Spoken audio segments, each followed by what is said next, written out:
Yeah, this is Lane. This is my dad, Glenn. We got here, this is the 2018 300XC. We picked this bike up in, what, July? Yeah, I believe it was July. July, before the riding season. My bike unfortunately got stolen, so we had to pick this one up pretty quick. We had to do some quick moves to get this one. But they were selling like hotcakes, and literally had to be make full price offers, you know, the same day, and be able to have be ready to pay right now. You know, you couldn't. You had to be completely loaded and ready to go when you were buying one of these during the initial COVID pandemic. They were just, like I say, everybody was just buy, and so it was hard to find one, even brand new. yeah. You know, I had to drive 8 hours to get this insurance, thing, so. and I had to buy it the next day. That's how quick it was. An 8-hour drive to Paso Robles, and then I had to, yeah. But really, it was just a fantastic. It works out. The guy was super nice. He gave us so much of the stock stuff. The bike came with a lot of extras. He gave me a gas can. Yeah, the guy was super nice. He took super care of the bike. Meticulous notes. We've been trying to continue that.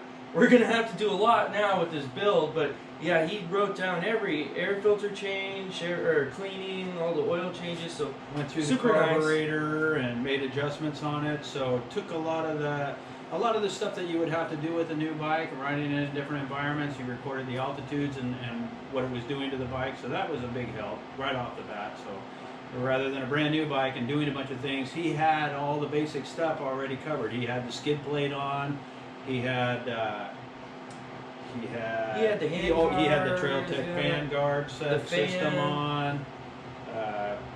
He's got the rotor guard down there. Rotor guard, yeah. There was a lot of things that we would have gotten anyway with a brand new bike. So I feel like it was just a fantastic way to go. And we also helped Lane out and gave him some of the riding gear that he wasn't going to use anymore and stuff like that. So that was a big W there. Worked out really well. Yeah, I was swept pretty clean on the robbery.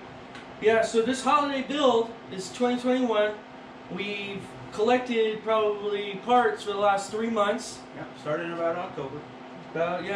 Last 3 months we've been slowly adding parts. Yep.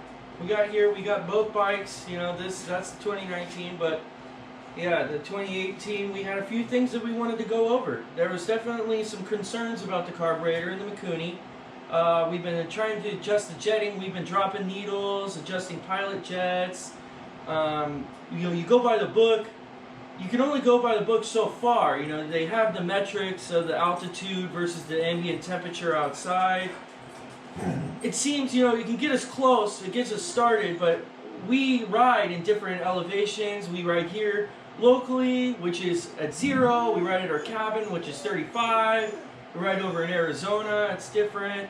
So we got the Electron. Hopefully that'll solve that problem. We just don't have to worry about it. It's one of those things where you don't really have to worry. Slavin says you can get a little bottom end out of it, so it's a win-win for us. I've had the Electron before on the bike that got stolen, and it was unbelievable. The bike just ran so good, it would never stall. I mean, I couldn't ask for anything more, so hopefully we can get that into this bike. You know, I have a little hesitation. You know, the thing that bothered me with the Mikuni is that right off the throttle, it's just like a little hesitation. Kind of you just don't want that. You want to be able to lift that front wheel up, no problem. You don't want to have the hesitation, then you slam into a rock or you slam into a log. So kind of aggravating, yeah. It's just not quite right. You know, you hear about everybody complaining about the Mikuni. You don't want to believe it's true because, you know, carburetor is a carburetor. You know, I've worked on them for years, and you know, you just tune around on it and stuff like that. And I always hear how people don't tune carburetors anymore, and they don't do all that stuff themselves anymore. They send it to shops. And so, you know, but it is true. We worked on that Mikuni quite a bit, and that little hesitation bit and stuff like that, it just seems like they're prone to it for some reason. You switch that out, and it seems to go away. So why fight it? Life's too short. And another thing, Lane and I are both working. We're working people. We're working class people. We ride the weekends. We're not out there every day riding on the trails and everything. So when we go out riding, it's nice to have the bike completely ready to go. We don't have to spend our valuable riding time working on the bike. And we try and make the bikes as forgiving for us as we can, because we're not professional riders, you know. Lane's rode all of his life pretty much, just here and there, Honda 100 and stuff like that, mini bikes, little mini KTM, but being a working person, you only have so many hours on a weekend, so we go up during the summer a few times and ride around. So no professional riders here, and certainly not multimillionaires who just throw money into the thing. But we want to invest in the bikes because we really love doing it, and it's something father and son can do together, and it's a lot of fun. So we want to spend our money wisely. So this build, there was a lot of pressure on Lane. Took care of all of the components that we wanted to get. He developed a budget, developed a spreadsheet, showed all the things that we wanted to do, objectives on safety. We wanted to have performance. We had a line for performance, safety, durability, and of course looks. You want to look good, when you're heading out to the trail, especially if you're a weekend warrior. That's half the battle. Scare them. Maybe you can intimidate somebody, or something. Take any advantage you can get. But riding's a lot of fun, and so that's what we were hoping to do with this build, and a lot of pressure on Lane here and make it successful because I want to see a bang for the buck. It's a lot of pressure. There's a lot of worries here. Yeah, this isn't something that you just walk right into. So no. A lot of countless texts back and forth. Lane just graduated from college, so he was over there at Chico State texting me, hey, what do you think, and so a lot of pressure, a lot of sleepless nights worrying about what he was gonna, and how this build was gonna come out. A lot of This holiday concerns. build one, so it's kind of fun. We've had the bike for an entire riding season, ran through it. We had some aftermarket parts on the bike, so we didn't start out with a brand new bike. We started out with an aftermarket with a virtually new bike. It had 80 hours on it. And then we went in and had some aftermarket stuff on it and stuff like that. So it'll be interesting to see. We know a little bit about what works and what doesn't, and those are some of the things that we'll go through here, as amateurs. Here was something. Millie, I'm sorry. Came on the bike. We had the half skid. All right, Dad. So, what are some of your concerns with this build? I mean, did we get enough here? This is for the 2018. This isn't even your 19 stuff. When we go through a build like this, that you've got enough of the parts to make a significant impact on your ride. I mean, did we get? I mean, are some of these parts? Should we have gotten better ones? I feel like we spent quite a bit of time going over it, and luckily we had some equipment on our bikes. I'm not even sure. The Electron. This is a Slavens Electron. Do we trust Slavens? That's one thing I want to bring up. Is this is Slavens' proprietary H Mule H Series Electron. I mean, do we trust this guy? The way I've always looked at it is, I need some good equipment. You have riders and you have machines, and you're only as good as the equipment that you're riding. Now, if I was Jarvis Graham, maybe I could get away without having that. I'd whip me, but I need all the help I can get on the trail. That's true. And that's what I'm counting on this build to do, is to cover my faults in riding. That's true. And make me a better rider through better equipment. We need all the help we can get. Yeah, I do. I mean, we can expect some horsepower in the bottom, right?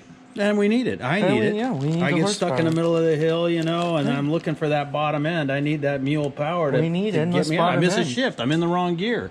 These are things that I worry about. What are some of the things we missed? What do we need to get? The hand guards. We go through those. Like, that's every single week. Yeah, it's every the ride. out of balance tip overs. Yeah. I don't know how many times I've adjusted my hand guards, and you just tear them right off. Is there something we missed? Do we need I drove right into a branch. Oh yeah. With the bulletproof. Luckily we had the bulletproof radiator guards on the 19.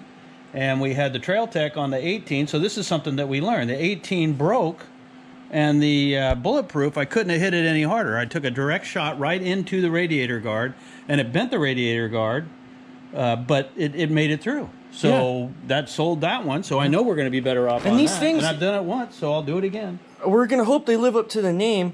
Me and Dad are going to test this out with a 45 that we got. We'll see how it goes. Bulletproof designs. They said bulletproof. They said it. It's in the name, bulletproof. So. And the hammering of the pipe, I don't want to buy a new cylinder head. So God help me, and we hammer the pipe. Let's just hope that works. We got the FMF here. Yeah. The grip sets, again, the low speed tip it's hard. overs. Dad likes the other one. I really like these half waffles. Dad likes the. I like that. He has the bear paw. So I like the bear paw grip. he likes the big ones.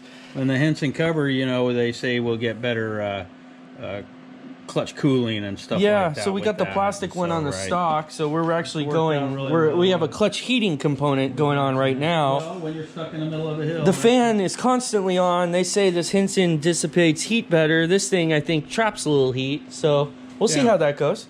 Yeah, that works. We Take a got little the pressure fan off the constantly trail. going. The fan works great. It runs all the time. This is a good fan. So We've we're got the gonna put Trail that on the Tech. 19. We've got the Trail Tech here, but we also went with the Tusk for the 19. So I'm a little concerned that the Tusk is a little. We went with the cheaper option. We don't know. I don't know. Yeah, I think, They- the I've people had good say- luck with people the Tusk say- products before, so we're gonna People find say out. Tusk is very good, and like you said, we had good. That's tu- one thing good about Tusks. the build too. Here too, we got an 18 and a 19. We'll be able to make direct comparisons. Yeah. You know, and pass that on. You know, if it works, it works. Just like the radiator guard. You know, sometimes they do, sometimes they don't. They look good. You know, the Trail Techs do, but they broke right off. So Yeah. Bulletproof didn't. So we went with them. I think that on the concerns for the 19, we've got the Recluse clutch on the 19. That's pretty much the only thing that came on this bike. Everything else that you see on it is what we put on already so far. So we've already got a mini build going on this because this was a pretty stock bike. And the Recluse clutch, I will say again, you know, my riding ability, I need everything I can get. Yeah, it's just to save his ass. We ride on some real tight trails with some guys, and so the left arm, you know, if you don't have that soft clutch, you know, even with these late model KTM's, they're so soft on the clutch, you still, you know, This is the Bulletproof he's talking about. He took a branch. I mean, it was literally a spear right into the thing, and I mean, no it harm. was a direct shot. No harm. I don't know if Lane has a video of It's it. not a bullet, but it's a branch. So It was a dead on, and it stopped me. It was a dead impact into here. It bent, it broke some of the shroud and stuff, and bent the radiator we had to get back. that. It's broke here. But it was really shocking to pull that apart and see that it was bowed like that, and it didn't even break the tabs on the deal. No damage at all. I was able to just keep on riding. As So- I took off after I collected myself and got back up in gear because there was a bunch of people behind me, so I just pulled the bike back and took right back off, and I kept smelling to see if I was going to smell some radiator fluid, you know, the distinctive sound of smell that you got a leak, and nothing. So Yeah, and so really me, happy with that, so we went with them. I rolled into a corner and kind of just leaned up against a tree. It was like a no big deal whatsoever. And so I just took off, and one of the guys in the club comes up behind me. He goes, "Hey, you left this on the trail." And I go, I don't even know what he's talking about. I don't know what the hell. Hands me the entire radiator protector. He just hands it to. I go, "What the hell is it?" Yeah, I broke off the tabs. So Dad tried to weld it at work here, and Bulletproof is they billet, broke again. so it's machined out of a solid piece of Yeah, aluminum. this is a cast. This is cast aluminum, and so that's, I mean, you know, the dollar for weight dollar. savings. It's super lightweight. Jarvis Graham, he probably doesn't need one at all, but you know, we use the hell out of them. We're constantly, It like turns I say, out, flipping yeah. over, flopping. So money well spent there, and you know, cast aluminum is less expensive for sure. But Less you only buy one expensive set and- of the Bulletproof. And, You know, you the might need two or lightweight. three. It is very lightweight, but we need the heavy duty on the radiator guards. And so another thing is this swing arm, or I mean the chain guide. You know, this was all bent when we bought it. We bent it back out straightened it out, but it's a really lightweight. You look at this TMD Designs one we got here. I mean, it's like double the size. I mean, I got to put a comparison. It seems ridiculous, but I think this is going to be a lot stronger. It just seems that's ridiculous. So we got a swing arm tab protector coming. This is so much bigger. I guarantee you it's going to hit more stuff. I mean, this is like a little thin, lightweight That's your trade-off thing. there. So yeah. So we're getting the swing arm tab protector so we don't break off the tabs, because this thing, I mean, it is pretty freaking tough looking too. It's a thick It's gonna be plastic, a lot so more in play. so we're getting the swing arm tab protector, double upper and protection there, About that. and Everybody got, complains about the Mikuni, but The Lane's had a Mikuni. lot of luck with the Mikuni, but we're going to try that we're gonna Slavens do the unit. Electron. I haven't had too much luck with the Mikuni, yeah.